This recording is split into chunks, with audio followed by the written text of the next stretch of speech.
네, 반갑습니다. 오늘도 함께 하나님의 말씀을 사모하며 하나님 더욱 알아가기를 소망하는 우리 고등부의 모든 친구들과 선생님들을 진심으로 환영하고 축복합니다. 네, 오늘로써 또 고린도후서 또 마무리가 됩니다. 오늘 고린도후서 11장부터 13장까지의 말씀, 일로 이제 고린도후서가 또 마무리되게 됩니다. 또 여기까지 또 달려오신 우리 친구들과 선생님들 정말 축복하고요. 마지막까지 우리 신약의 마지막 요한계시록까지 우리 열심히 하나님의 말씀 통독해 봤으면 좋겠습니다. 네, 우리 함께 또 오늘 고린도후서 11장부터 13장까지의 말씀 함께 통독해 보도록 하겠습니다. 고린도후서 11장. 여러분은 내가 다소 어리석어 보이더라도 눈 감아 주시기를 바랍니다. 그런데 여러분은 나에 대해 잘 참고 있습니다. 나는 하나님께서 질투하시는 것과 똑같이 여러분에 대해 질투하고 있습니다. 나는 여러분을 순결한 처녀로 한 분이신 남편 그리스도께 바치려고 정혼을 시켰습니다. 그러나 하와가 뱀의 간교한 속임수에 넘어가 곁길로 간 것처럼 여러분의 마음도 그리스도를 향한 진실하고 순결한 데서 벗어나 더럽혀지지는 않을까 염려됩니다. 어떤 사람이 와서 우리가 전파한 것과 전혀 다른 예수님을 전파하는데도 여러분은 잘도 눈 감아주고 있습니다. 또 여러분은 전에 받은 것과 다른 영을 받아들이며 다른 복음을 잘도 받아들이고 있습니다. 나는 나 자신이 저 가장 위대한 사도들보다 뒤지지 않는다고 생각합니다. 내가 비록 말에는 능숙하지 못하지만 지식에 있어서는 그렇지 않습니다. 나는 모든 면에서 내가 가진 지식을 여러분 모두에게 분명히 보여주었습니다. 내가 여러분에게 아무런 보수도 받지 않고 하나님의 복음을 전파하면서 여러분을 높이기 위해 나를 낮춘 것이 죄가 된단 말입니까? 나는 여러분을 위한 사역을 완수하는 데 드는 비용을 다른 교회를 통해 충당하였습니다. 말하자면 다른 교회들의 것을 빼앗은 셈입니다. 내가 여러분과 함께 있는 동안에 궁핍했지만 나는 여러분 중 어느 누구에게도 폐를 끼치지 않았습니다. 내게 부족한 것은 마케도니아에서 온 성도들이 채워주었습니다. 나는 모든 경우에 있어서 여러분에게 짐을 지우지 않았고 앞으로도 계속 그럴 것입니다. 내 안에 있는 그리스도의 진리를 두고 확실하게 말합니다. 아가야 지방에서는 어느 누구도 내가 이렇게 자랑하는 것을 막지 못할 것입니다. 내가 왜 그랬겠습니까? 내가 여러분을 사랑하지 않기 때문에 그랬단 말입니까? 내가 여러분을 사랑하고 있다는 것은 하나님께서 아십니다. 나는 지금까지 해온 대로 계속할 것입니다. 그것은 우리와 똑같이 일을 한다고 자랑하려는 사람들에게 자랑할 기회를 주지 않기 위해서입니다. 이런 사람들은 거짓 사도들이며 속이는 일꾼들이며 그리스도의 사도들인 것처럼 가장하는 사람들입니다. 이런 것에 대해 놀랄 것은 없습니다. 그것은 사탄도 자신을 빛의 천사로 가장하기 때문입니다. 그러므로 사탄의 일꾼들이 의의 일꾼들로 가장한다고 해서 크게 놀랄 것은 없습니다. 그들의 운명은 자기들이 행한 일에 따라 결정될 것입니다. 다시 말씀드리지만 아무도 나를 어리석은 사람으로 취급하지 마십시오. 만일 내가 어리석은 사람으로 생각된다면 그렇게 생각해도 좋습니다. 그러면 제가 조금은 자랑할 수 있을 것입니다. 내가 지금 하는 말은 주님의 권위를 가지고 하는 것이 아니라 어리석은 사람으로서 자기 자랑을 늘어놓는 것에 불과합니다. 많은 사람들이 세상의 기준에 비추어 자랑하니 나도 자랑해 보겠습니다. 여러분은 스스로 지혜롭다고 생각하는 사람들이니 어리석은 사람들을 애교로 잘 봐주십시오. 심지어 여러분을 노예로 삼는 사람, 여러분에게 사기치는 사람, 여러분을 이용해 먹는 사람, 여러분의 뺨을 때리는 사람에 대해서도 여러분은 잘도 참아내고 있습니다. 나는 지금 부끄러움을 무릅쓰고 이 말을 합니다. 우리가 연약했다는 사실을 인정합니다. 만일 어떤 사람이 감히 자랑할 것이 있다면 어리석은 말 같지만 나 역시 자랑할 것이 있습니다. 그들이 히브리인입니까? 나도 히브리인입니다. 그들이 이스라엘 사람입니까? 나도 그렇습니다. 그들이 아브라함의 자손입니까? 나도 그렇습니다. 그들이 그리스도의 일꾼입니까? 이 말을 할 때에 내가 제정신이 아닌 사람처럼 보이겠지만 나는 그 사람들보다 더 뛰어난 일꾼입니다. 나는 더 많이 수고했고 감옥에도 더 많이 갇혔으며 셀 수 없을 정도로 매를 많이 맞았고 죽을 고비도 여러 번 넘겼습니다. 또 유대인들에게 39대 맞는 태형을 5번이나 당하였습니다. 몽둥이로 3차례 맞았고 돌에 맞은 적도 한 번 있었습니다. 배가 난파된 적도 3번 있었으며 밤낮을 망망대해에서 표류한 적도 있습니다. 자주 여행을 하는 동안 강물의 위협과 강도들로부터 오는 위험, 내 동족들에게서 받는 위험, 이방인들에게서 받는 위험, 도시에서 당하는 위험, 황량한 광야에서 당하는 위험, 바다의 위험, 또한 거짓 신자들로부터 오는 위험을 겪었습니다. 나는 수고하고 애쓰며 살았습니다. 잠 못 들어 밤을 지샌 적이 여러 번이고 배고프고 목마르고 굶기도 자주 하고 추위에 떨고 헐벗음의 고통도 받았습니다. 다른 것들은 접어두더라도 나는 날마다 모든 교회들에 대한 염려로 마음이 짓눌렸습니다. 누가 약해지면 나도 약해지지 않겠습니까? 누가 걸려 넘어지면 내 마음이 새카맣게 타지 않겠습니까? 내가 꼭 자랑해야 한다면 나의 약함을 자랑하겠습니다. 영원히 찬송받으실 우리 주 예수님의 아버지 하나님께서는 내 말이 거짓이 아니라는 것을 아십니다. 내가 다마스커스에 있을 때에는 아레다 왕의 총독이 나를 체포하려고 다마스커스 성을 지키고 있었는데 나는 광주리를 타고 성벽 창문 아래로 내려와 총독의 소나기에서 빠져나온 적도 있었습니다. 아멘.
고린도후서 12장. 자랑하는 것이 이로울 것은 없지만 계속해 보겠습니다. 나는 주님께서 보여주신 환상과 계시를 말씀드리겠습니다. 나는 14년 전에 셋째 하늘로 들려 올라간 그리스도 안에 있는 어떤 사람을 알고 있습니다. 그것이 몸 안에서 된 것인지 몸을 빠져나와 된 것인지 나는 알지 못하지만 하나님은 아십니다. 내가 이런 사람을 아는데 그 사람의 몸이 거기 있었는지 아니면 단지 그 사람의 영이 그곳에 있었는지 나는 알지 못하지만 하나님은 아십니다. 그 사람이 낙원에 들려 올라가서 사람이 말해서도 안 되고 이루 말로 표현할 수도 없는 말들을 들었습니다. 내가 이 사람에 대해서는 자랑하겠으나 나 자신에 대해서는 나의 약한 것들 외에 자랑하지 않겠습니다. 내가 자랑한다고 해도 진실을 말할 것이기 때문에 어리석은 사람은 되지 않을 것입니다. 그러나 어떤 사람이든지 나를 보고 내게서 들은 것 이상으로 나에 대해 생각하지 않도록 하기 위해서 자랑하는 것을 그만두겠습니다. 내가 받은 굉장한 계시들 때문에 교만해지는 것을 막기 위하여 하나님께서는 내 몸에 사탄의 사신인 가시를 주셨습니다. 그것은 줄곧 나를 괴롭혀 왔습니다. 나는 이것을 제거해달라고 주님께 3번이나 간청하였습니다. 그러나 주님은 나에게 내 은혜가 내게 족하다. 내 능력이 약한 데서 온전해진다. 고 말씀하셨습니다. 나는 그리스도의 능력이 내 위에 머물러 있도록 하기 위해서 나의 약한 것들을 더욱 기쁘게 자랑합니다. 그러므로 나는 약할 때나 모욕받을 때나 궁핍할 때나 핍박을 받을 때나 어려움이 있을 때에 그리스도를 위해 기뻐합니다. 왜냐하면 나는 약할 그때에 강하기 때문입니다. 나는 어리석은 사람이 되었습니다. 여러분이 나를 억지로 어리석은 사람이 되게 했습니다. 사실 나는 여러분에게 칭찬받아 마땅합니다. 비록 나는 아무것도 아니지만 저 가장 위대한 사도들보다 조금도 뒤질 것이 없습니다. 나는 여러분의 가운데서 모든 것을 인내하면서 사도의 표시인 표적과 기적과 놀라운 일들을 행했습니다. 내가 친히 여러분에게 짐을 지우지 않은 것 외에 내가 다른 교회에 비해 여러분에게 못한 것이 무엇입니까? 내가 여러분에게 폐를 끼치지 않은 것이 잘못이라면 저를 용서하십시오. 이제 나는 3번째 여러분을 방문할 준비를 하고 있습니다. 이번에도 여러분에게 짐을 지우지는 않을 작정입니다. 나는 단지 여러분을 바랄 뿐 여러분이 가진 재물을 바라지 않습니다. 이는 자녀가 부모를 위해 재산을 모아두는 것이 아니라 부모가 자녀를 위해 그렇게 하는 것이기 때문입니다. 나는 여러분을 위해서라면 내가 가진 것뿐만 아니라 나 자신마저도 기꺼이 드리겠습니다. 내가 여러분을 이토록 사랑하는데 여러분도 나를 사랑해줘야 하지 않겠습니까? 내가 여러분에게 짐이 된 적은 없었지만 어떤 사람들은 내가 꾀를 부려 여러분을 속여 사로잡았다고 합니다. 내가 보낸 사람 중에 누군가를 시켜 여러분을 속여 착취한 적이 있습니까? 내가 디도에게 여러분에게 가라고 권하였고 디도와 함께 형제를 여러분에게 보낸 적이 있는데 디도가 여러분을 속여 착취한 적이 있습니까? 우리가 같은 심정으로 살아오지 않았습니까? 또한 우리가 같은 길을 걸어오지 않았습니까? 아직까지도 여러분은 우리가 자신을 변명하고 있다고 생각할 것입니다. 우리는 그리스도 안에 있는 사람들로서 하나님 앞에서 말하고 있는 것입니다. 사랑하는 여러분, 우리가 행하는 모든 것들은 여러분의 덕을 세우기 위함입니다. 내가 갈 때 여러분에게서 기대했던 모습을 찾지 못하거나 여러분이 나에게서 기대했던 모습을 찾지 못할까봐 두렵습니다. 여러분 중에 말다툼과 시기와 분냄과 편가름과 중상모략과 남의 말하기와 거만함과 무질서가 있을까봐 두렵습니다. 내가 다시 갈 때 하나님께서 여러분 앞에서 나를 낮추실까 두렵습니다. 전에 죄에 빠졌던 사람들이 자기들이 행한 더럽고 음란하고 방탕한 생활에 대해 회개치 않는 것을 보고 내가 슬퍼 울지는 않을까 두렵습니다. 아멘.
고린도후서 13장.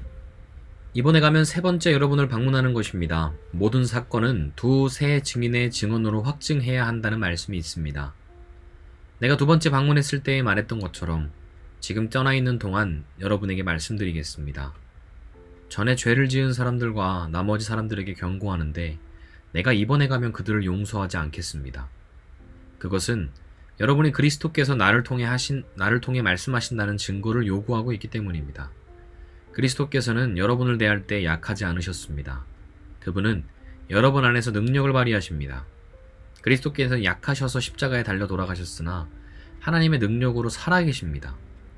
우리도 그분 안에서 연약하지만 여러분을 섬기기 위해 하나님의 능력으로 그리스도와 함께 살 것입니다. 여러분은 자신이 믿음 안에 있는지 점검하고 자신을 시험해 보십시오. 예수 그리스도께서 여러분 안에 계신다는 사실을 알지 못합니까?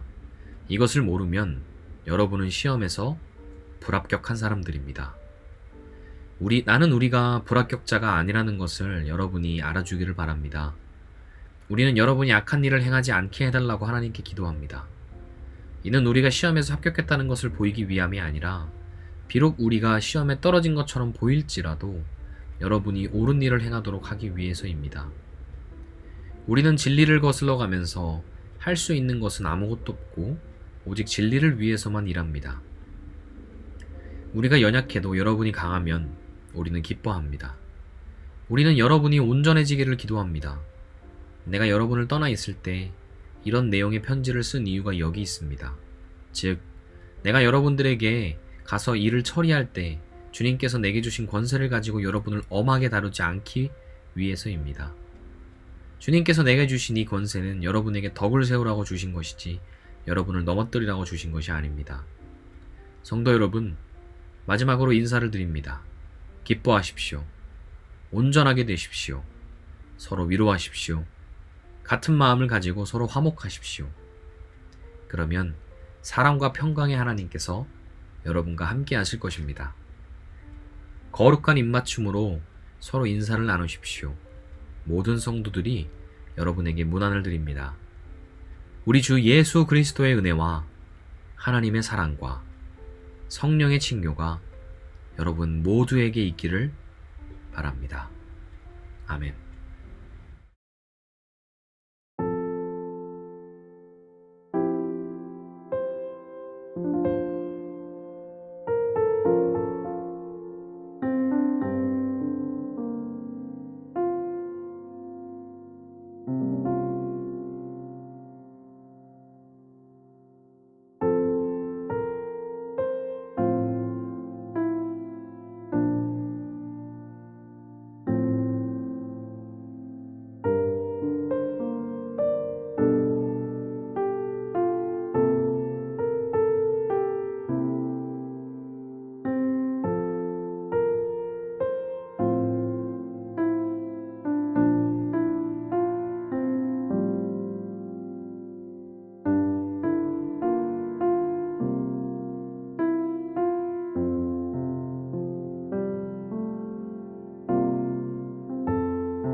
기도하겠습니다.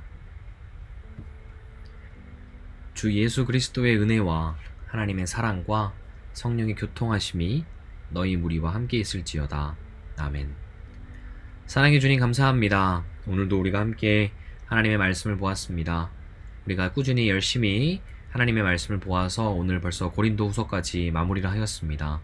하나님, 바울이 고린도 교회에게 사랑하는 마음을 담아 정말 그 사랑의 마음을 꾹꾹 눌러 담아 고린도 교회에게 편지했던 것처럼 하나님께서 우리를 향하여 이 편지를 우리에게 말씀하고 계십니다. 하나님, 우리가 이 편지의 내용을 다 알지 못할지라도 그 가운데 하나님께서 우리에게 하시고자 하는 말씀들을 지혜로 깨닫게 하시고 진리의 영 성령님께서 함께 하셔서 우리가 이 말씀 가운데서 하나님이 우리에게 오늘 이 시간 가운데 하고자 하는 말씀을 깨달아 알 수 있도록 주님께서 역사하여 주시옵소서. 우리가 날마다 주님을 더 알아가기를 원합니다. 날이 갈수록 주님 더 사랑하게 하시고 날이 갈수록 주님 더 알아가게 하시며 그 알아가는 주님에 대해서 우리가 더욱 사랑하는 마음으로 이 세상 가운데 주님과 동행하며 살아갈 수 있도록 아버지여 함께 역사하여 주시옵소서. 오늘 각자의 시간 가운데 말씀 읽어나갈 때에도 주님 역사하여 주시고 깨달음 받을 은혜를 계속해서 기록하며 기억할 수 있도록 주님 역사하여 주시옵소서. 오늘도 함께 하신 주님을 찬양합니다. 감사드리오며 예수님의 이름으로 간절히 기도드리옵나이다. 아멘. 네, 좋습니다. 오늘로써 벌써 우리 고린도 후서까지 마무리가 되었습니다. 오늘도 마지막 말씀은 목사님들이 이제 예배를 마무리하실 때 축도하실 때 사용하는 그 말씀입니다. 고린도 후서 13장 13절. 또 우리 친구들 매주 이렇게 하는 말씀들 중에서 특히 이런 말씀이 있다는 것도 성경 말씀에 근거했다는 것 기억하셨으면 좋겠고요. 네, 이제 오늘로써 이제 고린도서 마무리되었고 내일부터는 우리 이제 새롭게 이제 갈라디아서의 말씀을 보게 됩니다.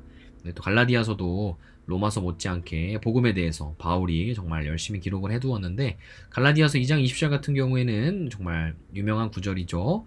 내가 십자가에 못 박혔나니 우리 다 유명한 말씀 다 알고 계실 거라 믿습니다. 이제는 내가 사는 것이 아니라 내가 그리스도와 함께 십자가에 못 박혔나니 그런즉 이제는 내가 사는 것이 아니라 내가 사는 것이 아니요 오직 내 안에 그리스도께서 사는 것이라. 이제 내가 육체 가운데 사는 것은 나를 사랑하사 나를 위하여 자기 자신을 버리신 하나님의 아들을 믿는 믿음 안에서 사는 것이라. 아멘. 우리 항상 신앙 고백할 때 많이 외우는 암송 말씀이 있죠. 그 말씀이 또 포함되어 있는 갈라디아서 우리 함께 또 새롭게 우리 말씀 시작하도록 하겠습니다. 그럼 모두 우리 내일 만나도록 하겠습니다. 그럼 모두 내일까지 평안하시길 바라며 내일 뵙겠습니다. 안녕.